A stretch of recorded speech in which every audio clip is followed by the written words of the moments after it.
जिसका कोई आरंभ नहीं, जिसका कोई अंत नहीं, जिसका कोई मध्य नहीं, जिसका कोई पार नहीं, उसे ही को तो ब्रह्मांड कहते हैं। ब्रह्मांड के अंतिम छोर तक की यात्रा यानी अंतरिक्ष की यात्रा। अंतरिक्ष नाम है अनंत संभावनाओं का।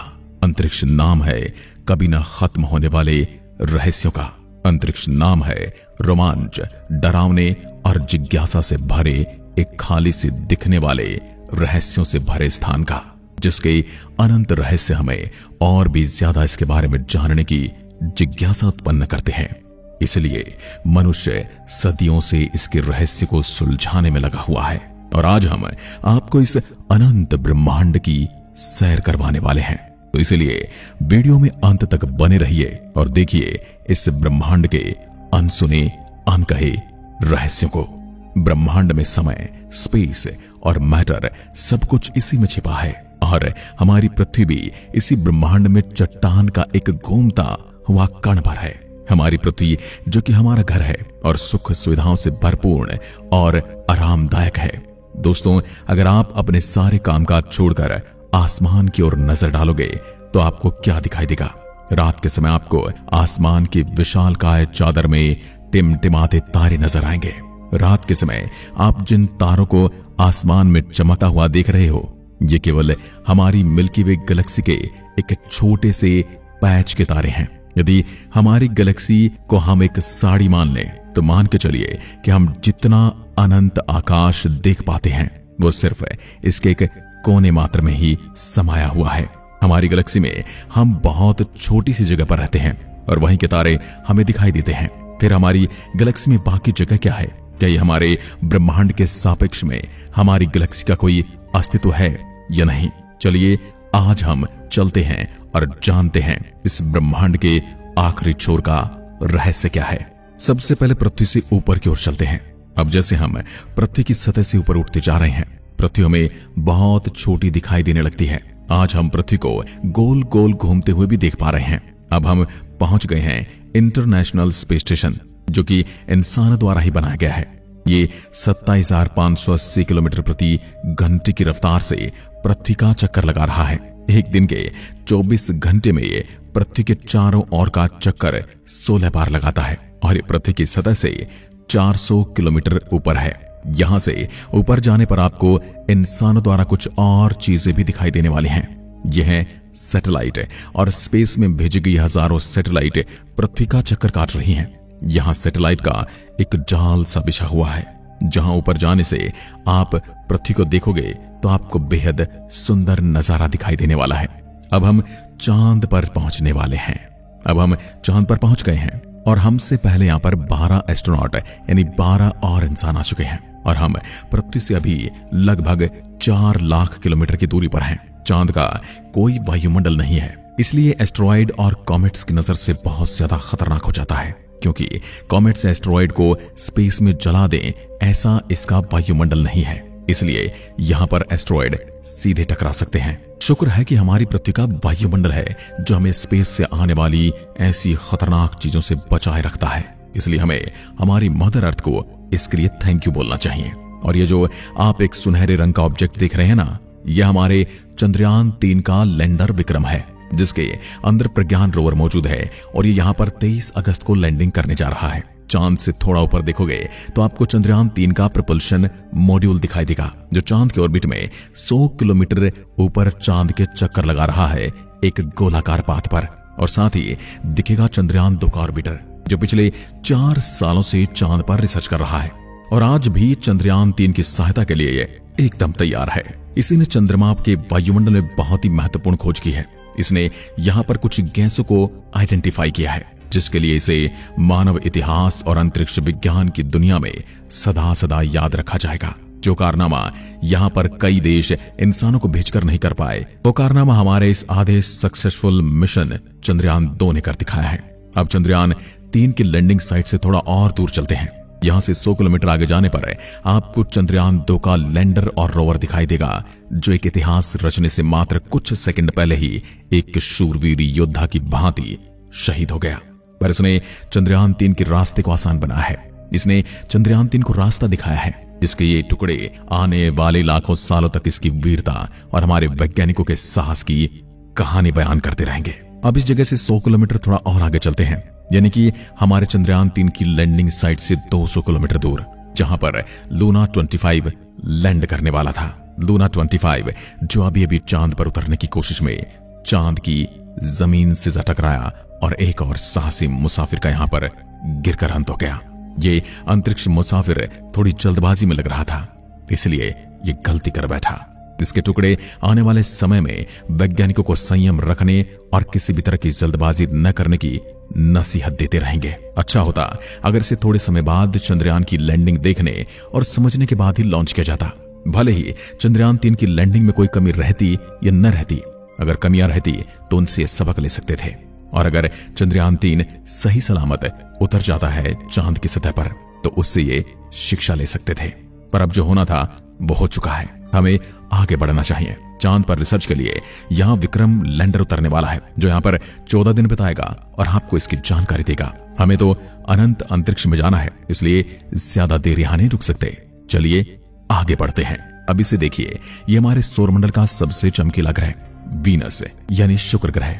इसकी ग्रेविटी हमारी पृथ्वी के समान है, लेकिन ये ग्रह एक नरक की तरह दिखाई देता है, क्योंकि यहाँ पर एसिड की भयानक बारिश होती है और इसके वातावरण में दिखाई देने वाले बादल सल्फ्यूरिक एसिड के हैं। सूर्य की गर्मी यहाँ आती है लेकिन वहां से वापस नहीं जा पाती, और इसी वजह से गर्मी यहाँ के वातावरण में रह जाती है। यानी कि सूरज से आने वाली सारी गर्मी को यह सोख लेता है और उसे अपने अंदर समा लेता है और फिर अपने आप उबलने लगता है। इस ग्रह पर सबसे ज्यादा ज्वालामुखी मौजूद है और यहाँ पर कोई भी सर्वाइव नहीं कर सकता है। यहाँ से आगे बढ़ने पर हम सूरज के सबसे नजदीकी ग्रह के पास पहुंच गए हैं। इस ग्रह का नाम मरकरी यानी कि बुध ग्रह है, और इसकी धरती हमारे चांद के जैसी है और वैसी ही नजर भी आती है। वैसे ही गड्ढे, वैसे ही जमीन और वैसे ही धूल। ठीक है, चांद जैसे यहाँ पर बड़े बड़े गड्ढे भी आपको दिखाई देंगे। इसके साथ ही यहाँ के दिन और रात के तापमान में बहुत ज्यादा अंतर है, क्योंकि रात के समय यहाँ का तापमान -170 डिग्री सेल्सियस तक चला जाता है, जहां पर आम इंसान का क्या हाल होने वाला है आप समझ सकते हैं। ऐसे में कैसे कोई जीव वहां पर पनप सकता है आप अंदाजा लगा सकते हैं। खैर, ये तो थी रात की बात। अब थोड़ा दिन में भी आ जाते हैं, और वहां दिन के समय में तापमान 400 डिग्री सेल्सियस तक होता है। आप अंदाजा लगाइए, इतने ज्यादा तापमान में कैसे कोई जीव पनप सकता है। ऐसे तापमान में तो कीटाणु जीवाणु से लेकर कुछ भी पनपना असंभव है।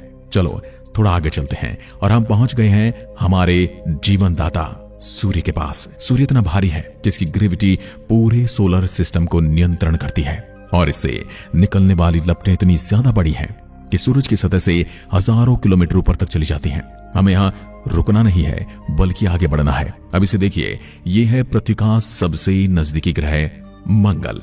इसकी धरती लाल होने की वजह से इसे लाल ग्रह भी कहा जाता है। इसकी सतह का रंग हल्का लाल है क्योंकि इसकी सतह में लोह कण बहुत ज्यादा है। सबसे ज्यादा वैज्ञानिक इसी ग्रह के बारे में जानना चाहते हैं, क्योंकि उन्हें लगता है मंगल ग्रह पर हमारा अतीत छिपा हुआ है। उन्हें लगता है कि किसी समय में मंगल पर जीवन रहा होगा जो आज पृथ्वी पर पहुंच गया है। यहाँ पर भी नदियां मौजूद थी, इसका एक अपना वातावरण था और यहाँ भी कभी जीवन पनपा था। हालांकि आज ये ग्रह वीरान पड़ा है और वैज्ञानिक यहाँ सूक्ष्म रूप में जीवन बसाने में जुटे हुए हैं। एक ऐसा समय भी था जब धरती शुक्र ग्रह की तरह आग की लपटों से घिरी हुई थी। उस समय हो सकता है कि यहाँ पर जीवन रहा हो। यहाँ से आगे की यात्रा हमारी थोड़ी और डरावनी होने वाली है। यहाँ आपको बड़ी बड़ी विशालकाय चट्टानें देखने को मिली हैं और ये सूर्य के चारों तरफ चक्कर काट रहा है। इस एस्टेरॉयड बेल्ट में मौजूद बड़ी बड़ी चट्टानें अगर आपस में जुड़ जाएं तो इनसे एक बड़े ग्रह का निर्माण हो सकता है। हम पृथ्वी से इतनी दूरी पर हैं कि यहां से पृथ्वी आपको एक सूक्ष्म बिंदु की तरह दिखाई देगी। अंतरिक्ष की गहराई में आगे बढ़ने पर यह पृथ्वी हमारी आंखों से ओझल होने लगती है। अब हमें इसे देखने के लिए किसी टेलीस्कोप या दूरदर्शी यंत्र की आवश्यकता पड़ेगी। अब हम पहुंच गए यूरेनस पर। जब तक टेलीस्कोप का आविष्कार नहीं हुआ था तब हमें यूरेनस और नेपच्यून के बारे में कोई जानकारी नहीं थी। नेपच्यून हमारी सौर व्यवस्था का सबसे आखिरी ग्रह है। सोलर सिस्टम बहुत बड़ा है, इसलिए नेपच्यून के बाद भी सिस्टम खत्म नहीं होता। सोलर सिस्टम की गहराई में आगे बढ़ने पर अब हम कुइपर बेल्ट में पहुंच चुके हैं। ये पिछली एस्टेरॉयड बेल्ट से 30 गुना चौड़ी और 200 गुना ज्यादा फैली हुई है। प्लूटो, जो कि ग्रह से बेदखल किया जा चुका है, वह भी अब इसी बेल्ट का हिस्सा बन चुका है। कुइपर बेल्ट से आगे चलने पर हमें सूर्य का सबसे दूर ऑब्जेक्ट सेंड्रा, जिसे एक बौना ग्रह कहा जाता है, इस ग्रह की खोज 2003 में की गई थी। इस सूरज का चक्कर लगाने में 10,000 साल का समय लगाता है। अब हम सोलर सिस्टम से बाहर निकलने वाले हैं और इंटरस्टेलर स्पेस में पहुंचकर आपको वोराइजन 1 स्पेसक्राफ्ट दिखाई देगा और इंसानों द्वारा सबसे दूर बनाई गई चीज है। ये पृथ्वी से 19 अरब किलोमीटर दूर जा चुका है और अभी भी इसकी यात्रा उसी गति से निरंतर जारी है और इसने अंतरिक्ष काफी ज्यादा सवालों के जवाब दिए हैं। यहां से आगे बढ़ते हैं और यहां से आपको सूरज एक तारे की तरह दिखाई देने वाला है, जबकि पृथ्वी तो कहीं गायब सी हो गई है।